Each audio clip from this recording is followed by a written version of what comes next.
Gaurkoan Atraitzo Marko dendara gerturatu gara, hemen Irungo Geltoki kaleko 13. zenbakian dagoena, eta datozen minutuetan Iñaki Ugarte eta Beñat Ugarte aita-semeak izango ditugu, denda honetan eskaintzen dituzten zerbitzu guztien inguruan hitz egiteko. Beraz, bikote, lehenik eta behin hasieratik hasiko gara, eta kontaizkiguzue pixka bat, zeintzuk izan ziren bat denda honen hasierak edo nolatan erabaki zenuten proiektu honi hasiera ematea?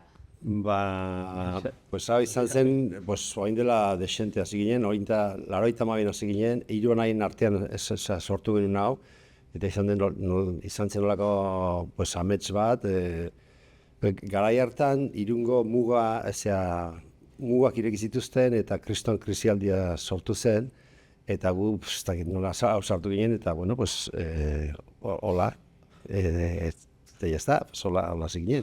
Eta konta iguzu, ordutik ez dakit zerbitzua asko aldatu den, hau da gauzak markozteko ohitura asko aldatu den, edo alde horretatik aldaketarik nabaritu aldu zuen? Bai, desente zen, eta, lehen hasi 5 denda ginen hemen Irunen, lehen markatzen, oain bakarrik gitu geha, eta gauzak nola aldatu dien, pila bat, ez? Lehen jendeak enmarkatzen dituen gauz batzuk, oain izitulen markatzen, oain publiko frantsesa iparraldeko jendea desente etortzen da, eta hori esan behar nuke. Eta konta iguzue pixka bat, nolakoa da prozesua? Jendea dendara gerturatzen denean, ezakit idei argi batekin datorren, edo pixka bat nola gidatzen duzue publikoa?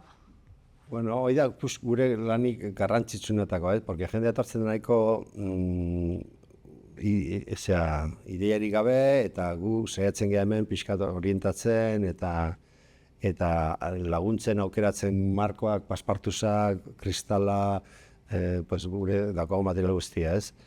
Eta gero hemen egiten dugu moztu egurra, ensamblatu, kristala moztu ere bai, dana lan guztia hemen egiten dugu. Eta konta iguzuen, nolako gauzak markoztatu daitezke, zeren igual markoetan pentsatzen dugunean beti argazkiak edo margolanak etortzen zaizkigu burura, baina gauza gehiago ere badaude, ez? Ez dakit, kamarakin hartu ezak ez zuen, baina begira, hor adibidez daude, ejemplo batzuk, hori da, kamisetak, oroigarriak, ez, egia da, posterrak eta oleoak eta hori markatzen dela, baina baita ere, zer gauzen markatu daiteke, ez? Denetik egiten dira. Eta konta iguzue, horrela proiektua arraroez edo bereziez hitz eginda, zein izan da orain arte egindako proiekturik berezina edo bitxiena? Hemen denetik enmarkatu dugu, zean dizun. Iguala, arraroena izan zen behin, emakume batek jarri ziguna bere ume jaio berriaren zilboreste bat, lehor, eta guk eratu ginen nola pixkat harrituta, baina, egin genuen, porque egin genulako, ez? Harri genuen olako kajatxo batean, eta jazta, oso politia izak eratu zen. Imaginatzen dugu ere, 30 urte baino gehiagoko ibilbide honetan, modak asko aldatu direla, eta markoetan ere modak nabarituko direla, ez? Osoa dakazu. Lehen, marko gehienak ziren oso barrokoak, urrezkoak, zilarrezkoak, eta hola, eta hori dena da minimalista dena txurila, egurra, arotza eta hori, inungo moldurarik gabe, ez dena laua, hortan ikusten nabaritu dugula gehiena, ez, porque,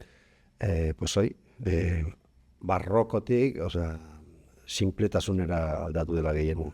Eta aipatu behar dugu, 30 urte baino gehiago ibilbide honetan, aipatzen zenuen bezala, Irunen merkataritza asko aldatu dela, ez? Bai, esan dizun bezala, lehen 5 denda ginen hemen Irunen markatzen, oain bakarra hiltu geha, eta hemen gabiltza borrokatzen. Internet dela, gero, Leroy Merlin eta holako, egiten publizitaterik enbiar, baina superfizia ondietek eta hortik ere etortzen zaigu kompetentzia, baina nola guk nahiko esku artesanoak edo gehan, eta saiatzen gehan mimokin egiten eta gauzak, hemen antetzen geha. Hori da, azken finean horixe da zuen abantaia, ez da? Oda gauza pertsonalizatuak eta zerbitzu pertsonalizatu bat eskaintzea, zenen azken finean aldaketa nabarituko da, ez? Edozein denda handitan erositako marko simple baten artean, eta zuek egin dezakezuen baten artean. Zein da alderik nabariena? Nik uste dut, personalizatua esan dezunean, jendea etortzen denean, lehenen esan didazu, galtu didazu nola egiten dugun lana, eta lehenengo pausu guk orientazio puntu edo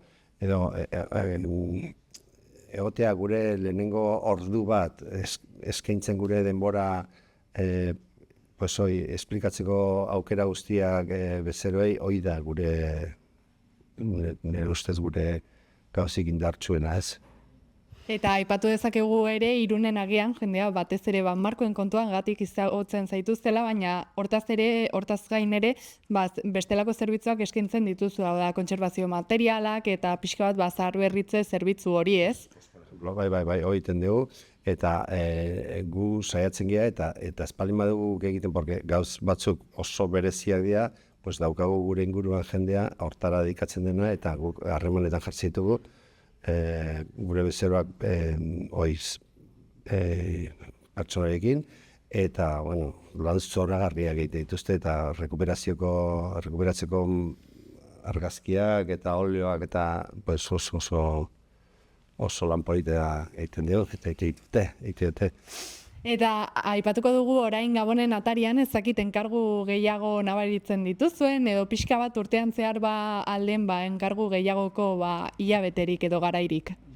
Ez dakit hola esan dezakegun, lehen bai nabaritzen zela pila bat Gabonetan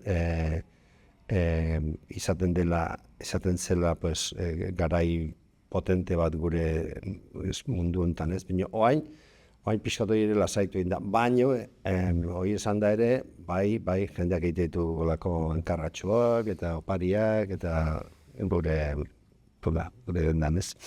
30 urte baino gehiagoko ibilbidea egin duzue, gaur egun errisa esaten ez den zerbait. Ez dakit etorkizunera begira pixka bat nola begiratzen duzuen, aipatu diguzu errelegoaren kontua, hori ere garrantzitsua izango da esku honetan uztea negozia, ez da?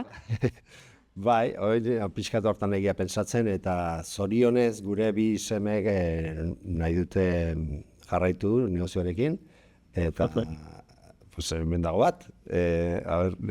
Hori da, Beñat. Nolabait, gu egon gara beti bidaiatzen, pixkat behiratzen aber zer egin nahi genuen, eta azkenean hau beti danik izan da guretzako nolabaiteko altxor txiki bat, beti izan gara hemen, beti tortzen ginean bisitan jartzen ziguten hemen lanak egiten eta orduan beti danik egon gara hemen nolabait lotuta.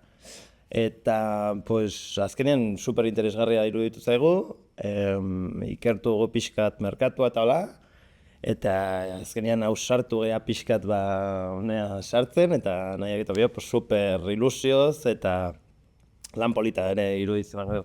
Horixe da, azken finean artisau lana aipatu duzu, horixe galdetu behar nizun, ez? Teknologia berriak eta artisau lana uztartzeko lekua dela hau, ez da? Bai, jode, artisau lana super personalizatua, eta pixkare familiako sentikortasuna ere, ez? Betidanik egon gara hemen, eta azkenean hori ere pixkat bultzatu gaitu ere hau sartzea hemen gotera, eta pozik eta ilusioz eta super lan polita iruditzen dago. Horixe da, eta konta iguzu, jada elkarrizketarekin amaitzeko pixka bat nola begiratzen duzuen etorkizunera, zeintzuk izango diren zuen asmoak, edo etorkizunera begira dituzuen intentzioak, atretz hori beste belaunaldi bat gehitzerakoan. Claro, oain da dena ikasketa prozesu bat, ez? Osea, anaiak eta biok Marinarekin batera, gure lankiderekin batera, hemen etorkizunera begira, beti adaptazio prozesu horretan, baino ikastea eta gustora lan egitea, ez? Dakit, aitatikan aldugun guztia ikastea, eta giro polita sortzea, eta hemengo Irungo komertzio lokalan mantentzea pixka denda eta horrera egitea. Bikain, kontatutako guztia eskertzen dizuegu bikote eta zorterik onena opa dizuegu hemendik aurrerako ibilbidean, ezakit zerbait gehitu nahi duzu Iñaki? Beñatek izan du, itzein du marinari buruz ez, eta gustatuko litzake pixkat esatea, hemen dakagola marina dela gure zutabe potente bat, zen, eta berak ere darama gurekin lan egiten, pues 30 urte ere, osea, hasieratik egun gago gurekin, eta omenaldi txiki bat ere berari teatzeola gaizki ez. Horixe da, aipamen honekin utziko dugu, eskertzen dizuegu kontatutako guztia, eta esandako zorterik onena izan dezazuela hemendik aurrerako ibilbidean ere, mila esker. Eskerrik asko. Venga.